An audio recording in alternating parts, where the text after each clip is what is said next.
Hello, students. I am here with a very interesting poem of your book, The Ant and the Cricket. It is a fable. Do you know what is a fable? A fable is a story which has animals as its main characters and it conveys a moral. Now, as this poem also deals with two insects and it gives us a moral lesson, it is a fable. Now, it is an Aesop's fable. Aesop was a very famous Greek fabulist and storyteller who wrote stories and fables. His entire collection of fables is very famously known as Aesop's Fable. Now, in this particular poem, the ant and the cricket, which is also one of his collection, has got two main characters in particular, an ant and a cricket. Here, the poet has shown contrasting attitudes of these two insects. The ant. The ant is supposed to be very hardworking and very meticulously planned for the forthcoming future. That is why it stores food for the winter season, as they cannot go out at that time. On the other hand, the cricket is very lazy insect. It is happy-go-lucky. It dances, it sings throughout the summer and the spring, and it does not care about the difficult times.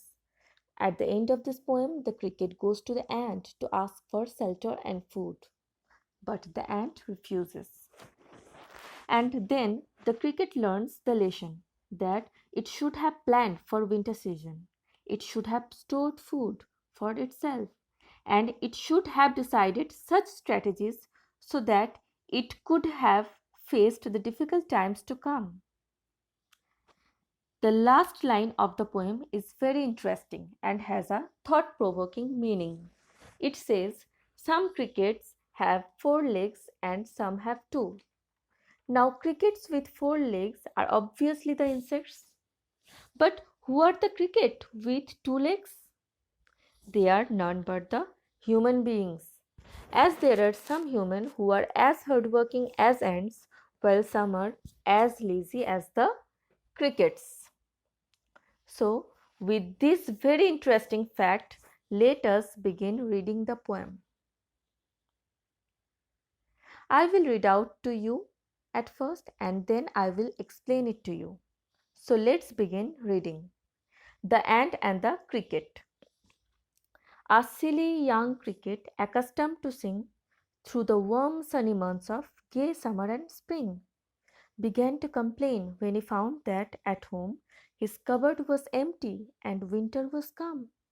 Not a crumb to be found on the snow covered ground, not a flower could he see, not a leaf on a tree. Oh, what will become, says the cricket, of me? Now, I would like you to listen to the poem very carefully while I am explaining it. Look at the first two lines. A silly young cricket, accustomed to sing. Underline the phrase accustomed to sing. It means habitual to singing or used to singing or in a habit of singing. So there is a silly cricket, a young cricket who is called silly through the warm sunny months of gay summer and spring. Underline the word gay. Gay means happiness. So there is a silly young cricket who used to sing all the time whenever it was summer or spring, throughout the seasons when it was warmth and the skies are sunny and happy. He kept on singing and dancing away the time. Began to complain when he found that at home his cupboard was empty and winter was come.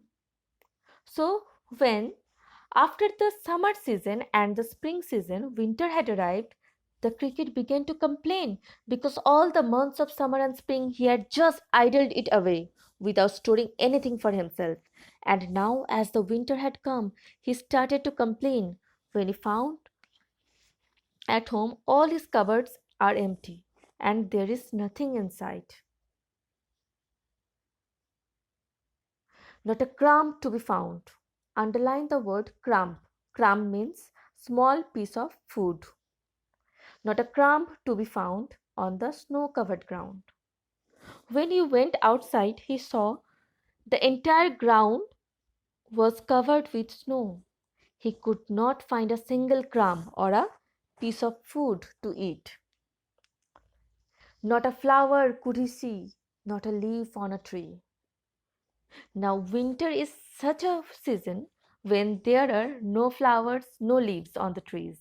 The trees are totally bare and they are completely covered with snow.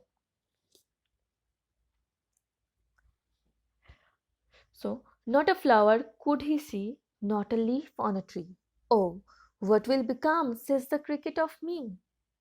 So, in such a situation, in such a season, when the cricket find neither a crumb of food to eat, nor he could see any flowers or leaves on the tree, now he got very worried. He started to wonder, oh, what will become of me now?